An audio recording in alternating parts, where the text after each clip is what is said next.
আসসালামু আলাইকুম। আজকের বাংলা নিউজে আপনাকে জানাচ্ছি স্বাগত। এখন শুনবেন সংবাদ শিরোনাম। আমাদের সংবাদটি যদি ভালো লাগে লাইক কমেন্ট শেয়ার দিয়ে জানিয়ে দিন আপনার মতামত। ট্রাভেল পাস সাথে পেয়েছেন তারেক রহমান। একটি মহল দেশকে পরিকল্পিতভাবে নৈরাজ্যের পথে ঠেলে দিতে চায় জানিয়েছেন মির্জা ফখরুল।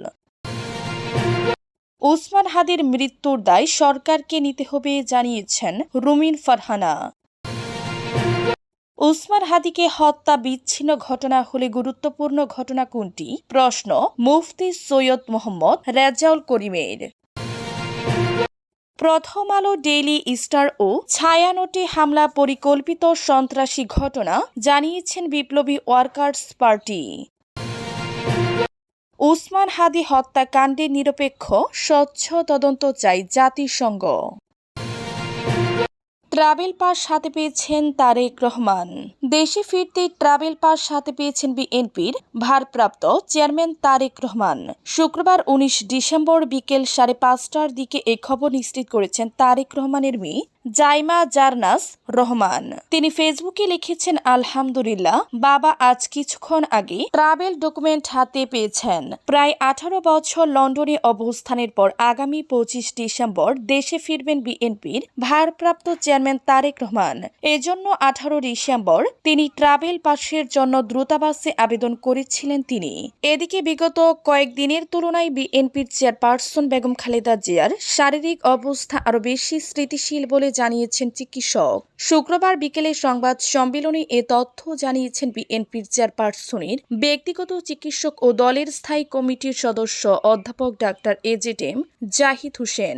জাহিদ হোসেন বলেন, আপনারা জানেন বিএনপির চেয়ারপারসন ও তিনবারের সাবেক প্রধানমন্ত্রী বেগম খালেদা জিয়া গত ২৩ নভেম্বর থেকে আজকে পর্যন্ত প্রায় ১ মাস হয়ে যাচ্ছে তিনি এভারকেয়ার হাসপাতালে চিকিৎসাধীন আছেন। আলহামদুলিল্লাহ ওনার শারীরিক অবস্থা আপনাদের দোয়ায় আল্লাহ রাব্বুল আলামিনের রহমতে গত ১ মাসের মধ্যে এখন বেশ স্থিতিশীল আছে। একটি মহল দেশকে পরিকল্পিতভাবে নৈরাজ্যের পথে ঠেলে দিতে চায় জানিয়েছেন মির্জা ফখরুল। ইনকিলাব মঞ্চের আহ্বায়ক শরীফ ওসমান বিন হাদির মৃত্যুকে কেন্দ্র করে দেশজুড়ে সহিংসতা, ভাঙচুর ও অগ্নিসংযোগের ঘটনায় গভীর উদ্বেগ প্রকাশ করেছেন বিএনপির মহাসচিব মির্জা ফখরুল ইসলাম আলমগীর। তিনি বলেন, একটি চিহ্নিত মহল পরিকল্পিতভাবে দেশকে নৈরাজ্যের পথে ঠেলে দিতে চায়। এই গোষ্ঠী গণতান্ত্রিক উত্তোলনের প্রক্রিয়াকে অনিশ্চিত করার ষড়যন্ত্র করছে।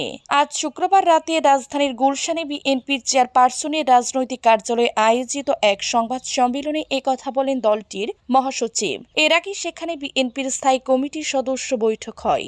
বৈঠকটি রাত 9:45টার দিকে শুরু হয়, রাত 10টার দিকে শেষ হয়। বিএনপির মহাসচিব বলেন, গতকাল বৃহস্পতিবার সন্ধ্যায় ইনকিলাব মঞ্চের আহ্বায়ক শরীফ ওসমান বিন হাদি সিঙ্গাপুরে চিকিৎসাধীন অবস্থায় শাহাদাত বরণ করেন।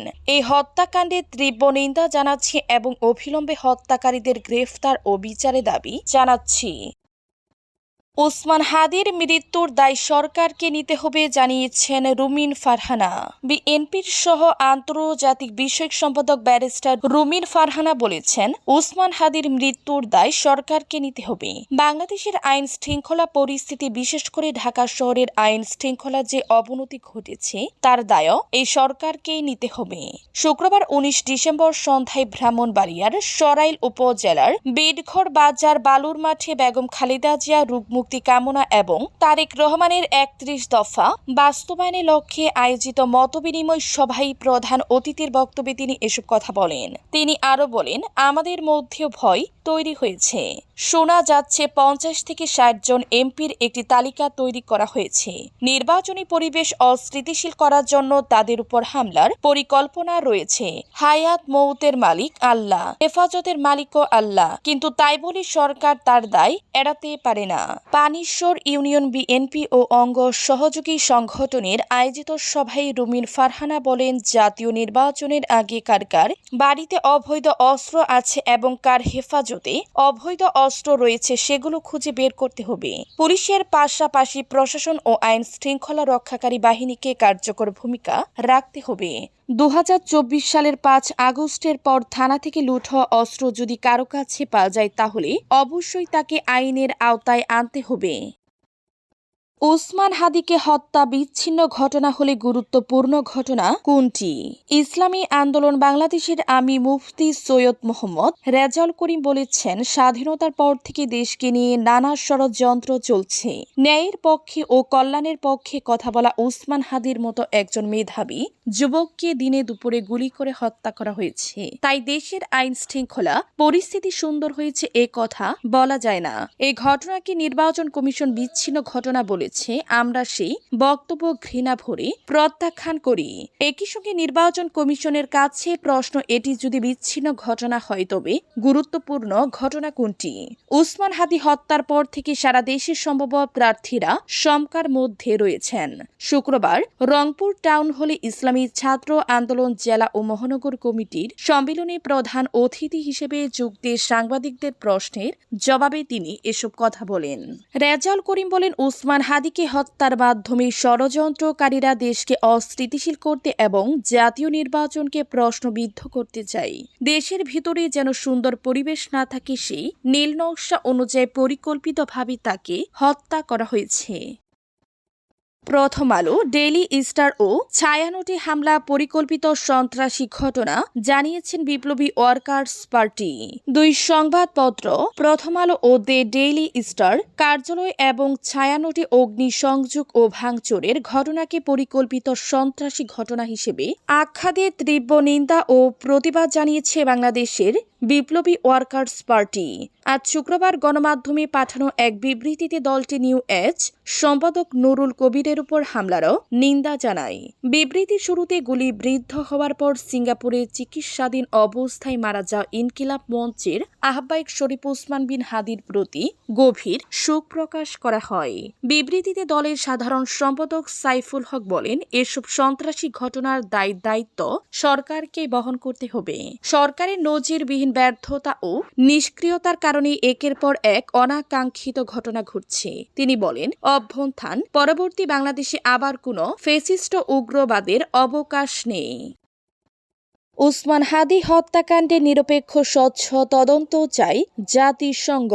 জুলাই বিপ্লবী ও ইনকিলাব মঞ্চের মুখপাত্র শরীফ ওসমান বিন হাদির হত্যাকাণ্ডে গভীর উদ্বেগ প্রকাশ করেছে জাতিসংঘ। একই সঙ্গে এই হত্যাকাণ্ডের কারণ অনুসন্ধানে বাংলাদেশ সরকারকে দ্রুত, নিরপেক্ষ, পুঙ্খানুপুঙ্খ ও স্বচ্ছ তদন্তের আহ্বান জানিয়েছে সংস্থাটি। শুক্রবার এক বিবৃতিতে জাতিসংঘের মানবাধিকার বিষয়ক হাই কমিশনার ফলকার তুর্ক দেশে শান্তি বজায় রাখা এবং দায়ীদের জবাবদিহি নিশ্চিত করার উপরও জোর দেন। জেনেভা থেকে পাঠানো ওই বিবৃতিতে জাতিসংঘের মানবাধিকার হাই কমিশনার বলেন, গত বছর বাংলাদেশের ছাত্র জনতার গণ আন্দোলনের বিশিষ্ট নেতা শরীফ ওসমান বিন হাদির হত্যাকাণ্ডে তিনি গভীরভাবে মর্মাহত। তিনি উল্লেখ করেন, গত সপ্তাহে গুলিবিদ্ধ হয়ে আহত হওয়ার পর গতকাল সিঙ্গাপুরে চিকিৎসাধীন অবস্থায় মৃত্যুবরণ করেন হাদি। এই ঘটনার পরিপ্রেক্ষিতে ফলকার তুর্ক সবাইকে শান্ত থাকার এবং সহিংসতা থেকে বিরত থাকার আহ্বান জানান।